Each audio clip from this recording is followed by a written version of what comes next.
Le téléphone sonna dans la nuit noire, arrachant Émilie à un sommeil agité.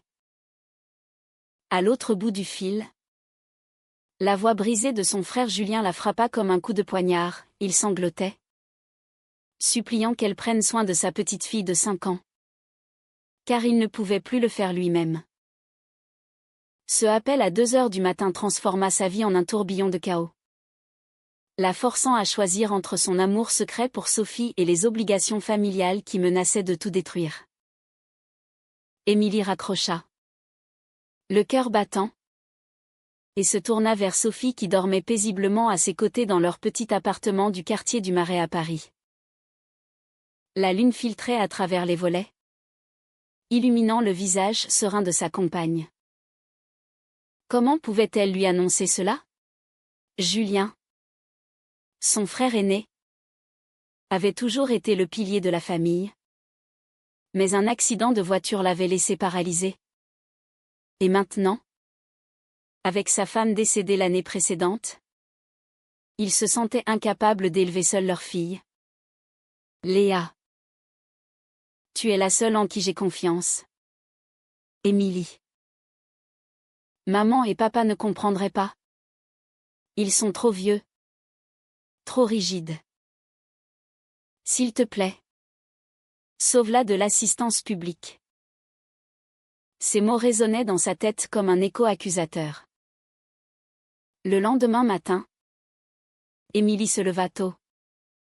Prépara le café en silence, évitant le regard interrogateur de Sophie. Elles s'étaient rencontrées il y a 2 ans lors d'un séminaire sur l'art contemporain à la Sorbonne. Sophie, avec ses cheveux blonds coupés courts et son sourire franc, avait captivé Émilie dès le premier instant. Leur relation avait fleuri dans l'ombre, loin des yeux indiscrets de la famille d'Émilie. Une lignée bourgeoise de Lyon où les traditions catholiques pesaient lourd.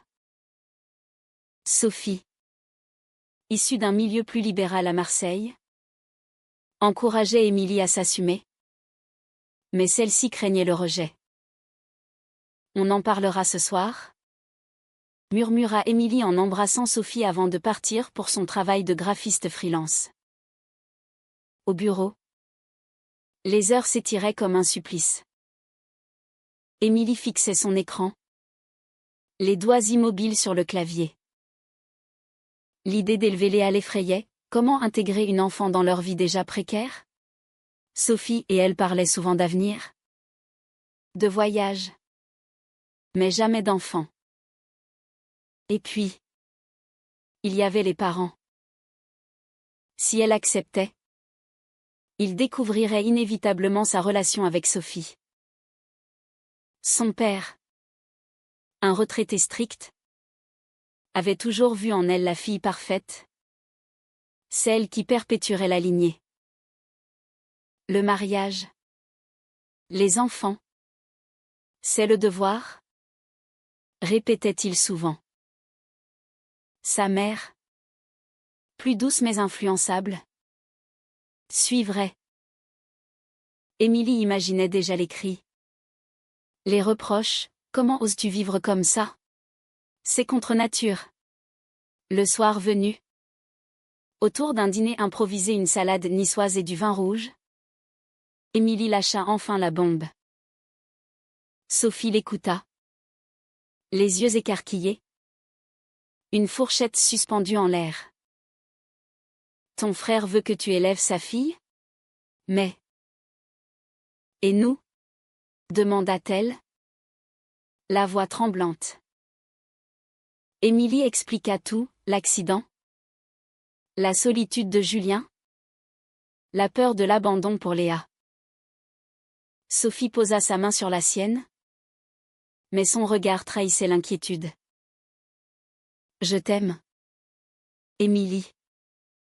Mais est-ce que ça veut dire qu'on doit tout changer? Et ta famille? Ils ne savent même pas pour nous. Émilie sentit une boule se former dans sa gorge.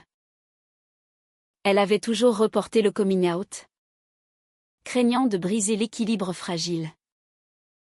Maintenant, ce choix la confrontait à sa propre hypocrisie. Les jours suivants furent un tourbillon d'émotions. Émilie rendit visite à Julien à l'hôpital de Lyon, où il gisait alité, les traits tirés par la douleur et les médicaments. Léa jouait dans un coin avec une poupée usée, ses grands yeux bleus innocents ignorant le drame. Tati Émilie, s'exclama-t-elle en se jetant dans ses bras. Le cœur d'Émilie se serra. Comment refuser? Mais en rentrant à Paris, le doute l'assaillait. Sophie, de son côté, multipliait les questions, et si on l'accueillait ensemble? Mais qu'est-ce que ça implique pour nous? Émilie évitait les réponses claires, sentant monter une tension qu'elle n'avait jamais connue. Un soir, lors d'une promenade le long de la Seine, Sophie explosa. Tu hésites parce que tu as peur de leur dire? N'est-ce pas? Peur qu'ils te rejettent si tu assumes qui tu es. Émilie nia. Mais au fond, elle savait que c'était vrai. Cette conversation marqua le début des fissures. Sophie, blessée par le silence d'Émilie, commença à s'éloigner, prétextant du travail. Émilie se sentait piégée, accepter Léa signifiait affronter sa famille. Refuser signifiait trahir son frère. Chaque nuit, elle se réveillait en sueur, hantée par des visions de Léa seule, ou de Sophie partant. La pression familiale s'intensifia quand sa mère appela. Julien nous a dit pour Léa.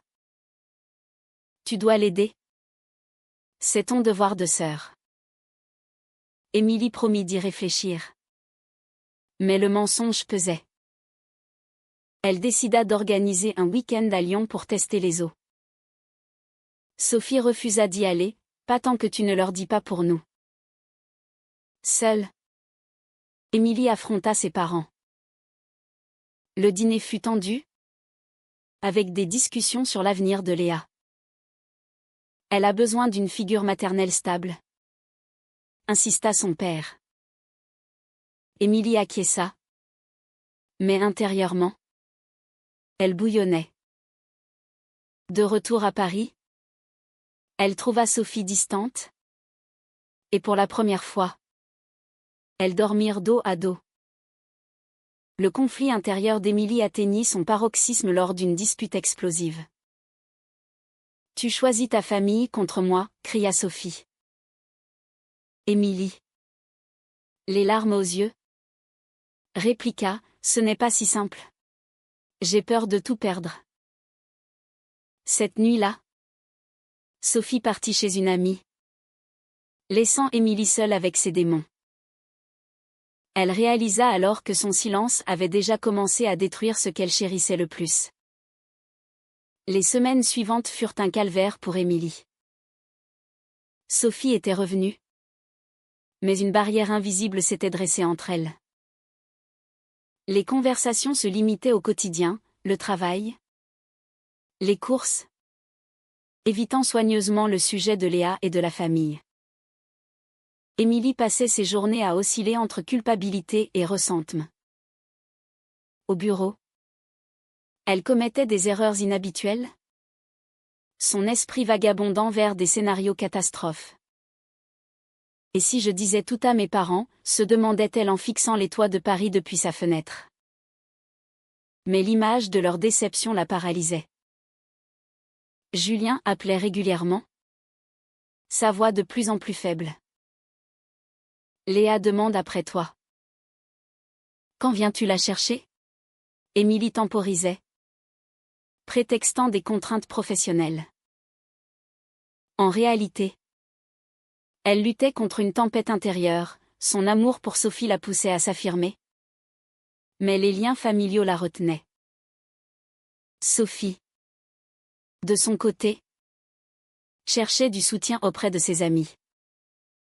Lors d'une soirée avec leur cercle lesbien, elle confia ses doutes. Émilie n'assume pas. Et maintenant cet enfant. Je ne sais pas si je peux continuer comme ça. Une amie, Clara, l'écouta attentivement, posant une main réconfortante sur son épaule. Ce geste innocent sema les graines d'une nouvelle complication. Un après-midi pluvieux, Émilie rentra plus tôt et trouva Sophie en pleurs sur le canapé. « Je ne peux plus supporter ce silence », avoua-t-elle. Elles parlèrent enfin à cœur ouvert. Émilie admit sa peur du rejet social. Des regards en coin dans les rues de Paris. Des murmures au travail. La France est progressiste. Mais pas partout. Pas dans ma famille. Sophie, touchée, l'embrassa, mais insista, tu dois choisir. Nous ou eux. Ce ultimatum pesa lourd sur Émilie, qui décida d'affronter Julien en premier. À Lyon, dans la chambre d'hôpital, elle expliqua sa situation. Julien, surpris, resta silencieux un moment. Je ne savais pas. Pour toi et Sophie. Mais Léa a besoin de stabilité. Si tu ne peux pas, je comprendrai. Ces mots libérèrent un flot d'émotions chez Émilie. De retour, elle raconta tout à Sophie, qui sembla soulagée. Mais la trêve fut de courte durée. Les parents d'Émilie, informés par Julien d'une partie de la vérité, appelèrent furieux. Qu'est-ce que c'est que cette histoire de compagne? C'est une phase. Émilie, pense à Léa. À notre famille. Le ton monta. Et Émilie raccrocha. Tremblante. Sophie, témoin de l'appel, tenta de la consoler. Mais Émilie s'enferma dans la salle de bain, laissant couler l'eau pour masquer ses sanglots. Elle se sentait trahie par Julien, qui avait divulgué son secret sans permission. Cette trahison alimenta une rage sourde. Le lendemain, elle confronta Sophie sur ses propres doutes. Et toi? Es-tu prête à élever Léa avec moi? Sophie hésita, je t'aime. Mais un enfant. C'est énorme. Cette réponse ambiguë creusa le fossé. Émilie commença à douter de la solidité de leur relation. Dans les rues animées du Marais, Émilie marchait seule, observant les couples hétérosexuels avec envie. Pourquoi est-ce si facile pour eux, se lamentait-elle. Une rencontre fortuite avec une ancienne amie d'université, hétéro et mariée, raviva ses insécurités. Tu as de la chance d'être libre, lui dit l'amie, ignorant tout. Émilie rit jaune. Mais intérieurement, elle enviait cette normalité apparente. De retour chez elle, elle trouva Sophie en compagnie de Clara, riant à une blague. Une jalousie irrationnelle la submergea. Qu'est-ce qu'elle fait là? Demanda-t-elle sèchement. Sophie, surprise, défendit son amie, menant à une nouvelle dispute. La tension culmina lors d'un dîner romantique raté. Émilie avait préparé des escargots et du champagne pour se réconcilier. Mais la conversation dérapa sur Léa. Si tu acceptes, je partirai peut-être. Lâcha Sophie. Émilie, choquée, accusa Sophie d'égoïsme. Et moi? Je sacrifie quoi? Ma famille? Les mots blessants fusèrent. Et Sophie claqua la porte. Seule, Émilie appela Julien en larmes. Je ne sais plus quoi faire. Son frère, affaibli, murmura, suis ton cœur. mais pense à Léa. Les jours suivants, Émilie prit une décision impulsive, elle irait chercher Léa pour un essai. Sans en informer Sophie, elle partit pour Lyon. À l'hôpital, Léa sauta dans ses bras, excitée. Sur le trajet du retour en train, Émilie observa l'enfant dormir. Un mélange d'amour et de terreur l'envahissant. À Paris, Sophie découvrit Léa et explosa. « Tu as fait ça sans moi ? C'est une trahison !» Émilie défendit son choix. « C'est ma nièce. Ma responsabilité. » Mais Sophie, sentant l'exclusion, commença à paquer ses affaires. Le conflit s'envenima avec l'arrivée inopinée des parents d'Émilie. Alertés par Julien, ils débarquèrent à l'appartement, trouvant Sophie et Léa. Le chaos éclata, cris, accusations de perversion, menaces de couper les ponts. Émilie, au milieu de la tempête, défendit son amour pour Sophie. Mais les parents partirent furieux, emmenant Léa temporairement. Sophie, blessée par les insultes, questionna, vaut-il la peine de continuer ? Émilie, épuisée, murmura, je ne sais pas. La rupture semblait inévitable.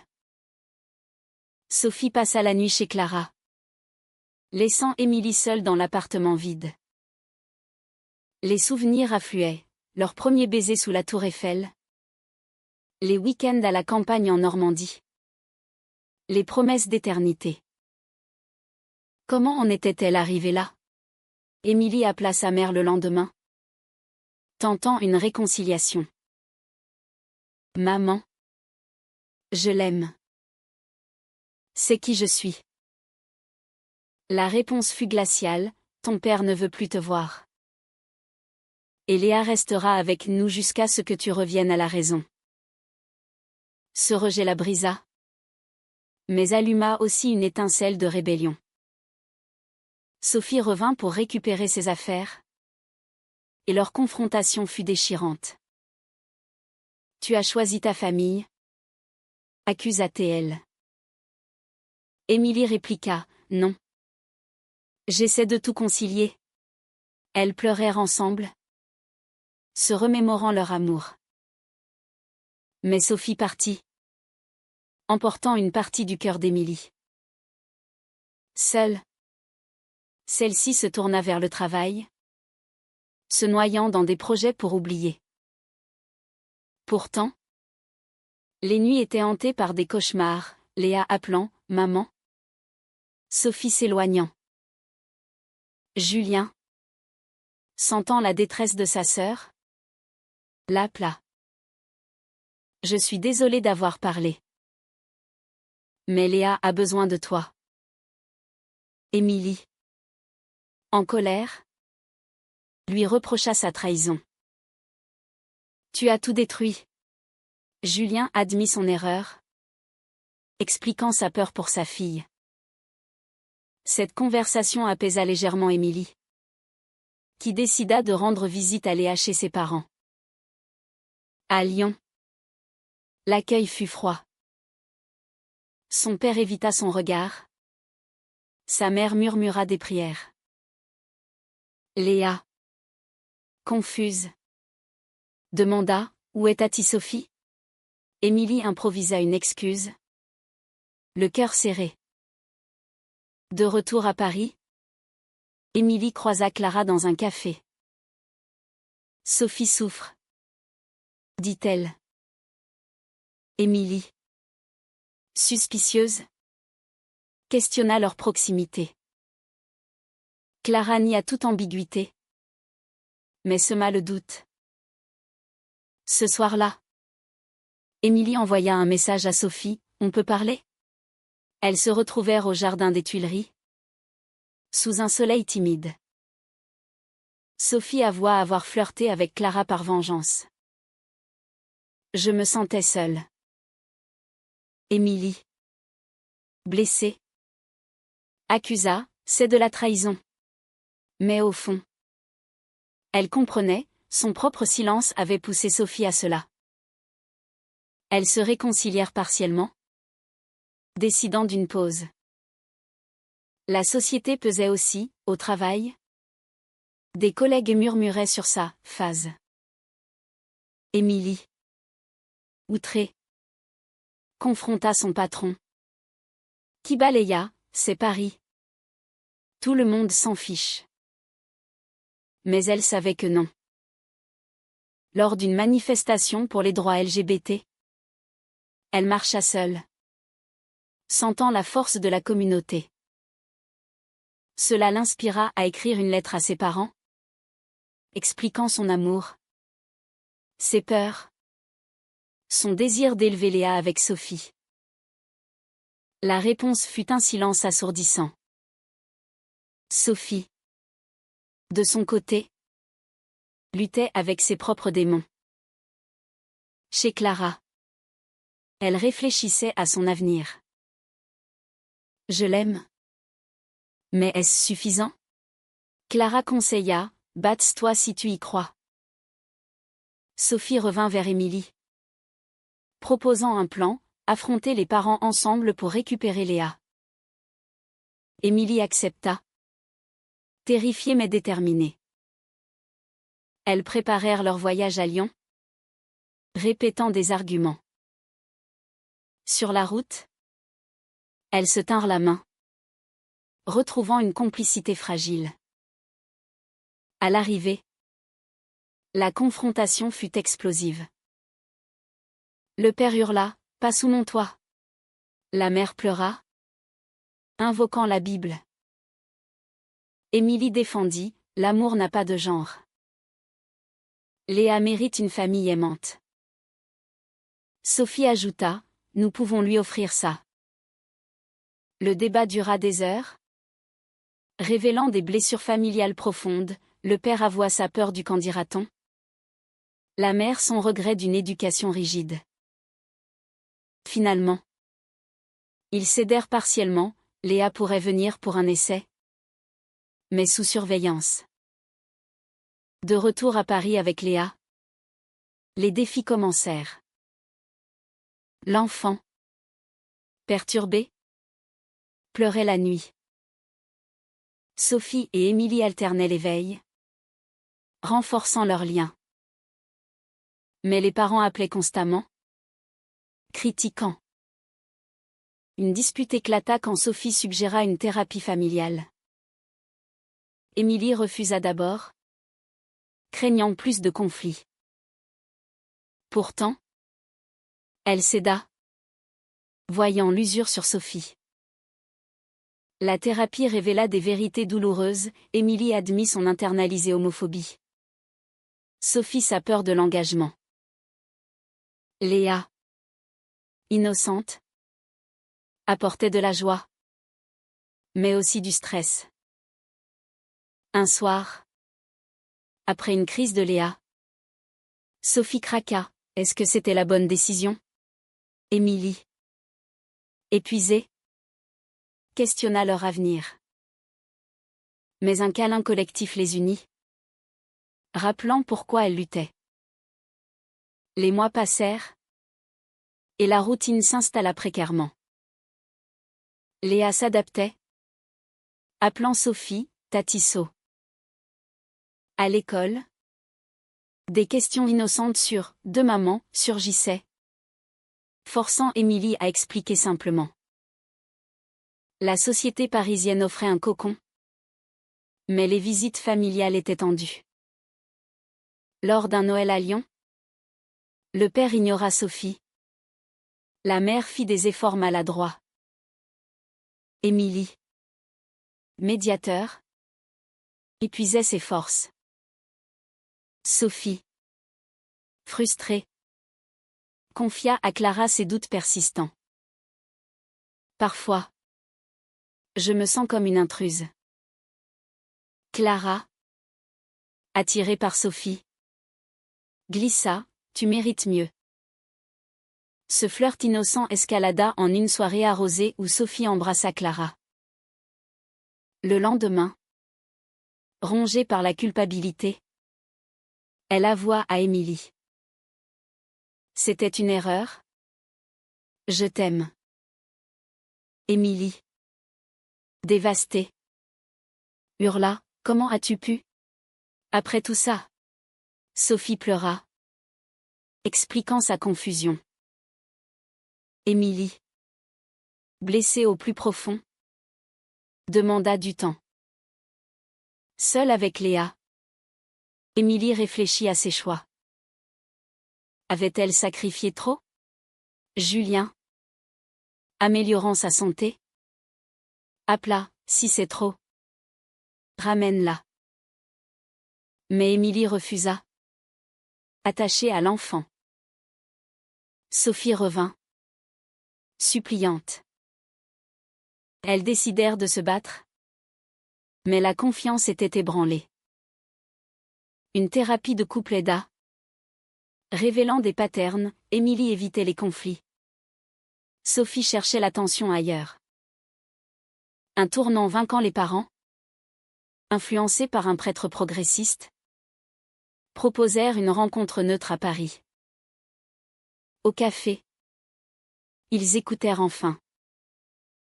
Le père admit, j'ai peur pour toi. Dans ce monde.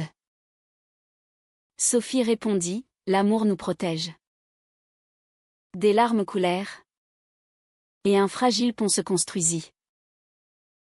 Léa, jouant, unit tout le monde. Pourtant, la société frappa, à l'école de Léa.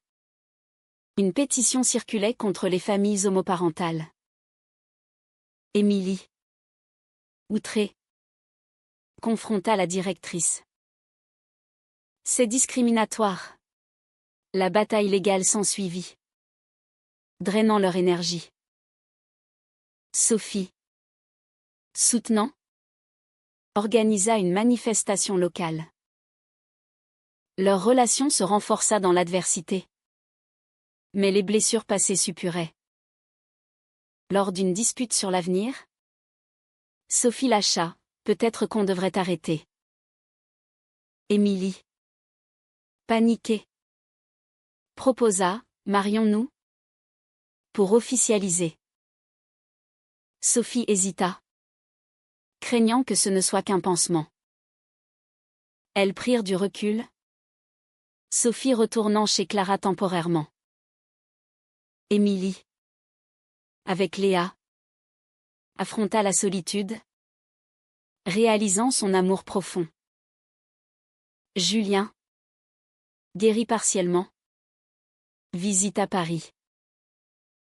Voyant le chaos, il proposa de reprendre Léa. Émilie refusa, elle est à nous maintenant. Mais intérieurement, elle doutait. Sophie, apprenant cela, revint furieuse, tu décides sans moi encore? Leur réconciliation fut passionnée, mais fragile. Un événement choc survint, Clara avoua ses sentiments à Sophie, forçant une décision. Sophie choisit Émilie, coupant les ponts avec Clara. C'est toi. Pour toujours. Émilie, soulagée, pardonna, mais la méfiance persistait. Elles décidèrent d'adopter officiellement Léa, affrontant les bureaucraties françaises. Les parents, à contre-cœur, signèrent les papiers. La victoire fut douce amère, lors de la cérémonie. Des amis applaudirent, mais l'absence de certains soulignait les pertes. Émilie, tenant la main de Sophie, murmura, on a payé cher. Léa, heureuse, ignorait les sacrifices. Avec le temps, la famille recomposée trouva un équilibre. Léa grandissait, épanouie dans leur amour. Émilie et Sophie se marièrent civilement à la mairie du 4e arrondissement, sous les applaudissements d'amis. Les parents assistèrent, tendus mais présents. Le père, au fil des mois, s'adoucit, jouant avec Léa. La mère envoya des recettes familiales, un geste de paix. Pourtant, les cicatrices restaient.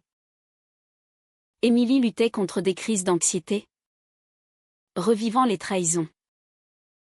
Sophie, regrettant son flirt, multipliait les preuves d'amour. Lors d'une thérapie, elles explorèrent les motins haussés. Avait-il été juste de prioriser l'amour sur la famille?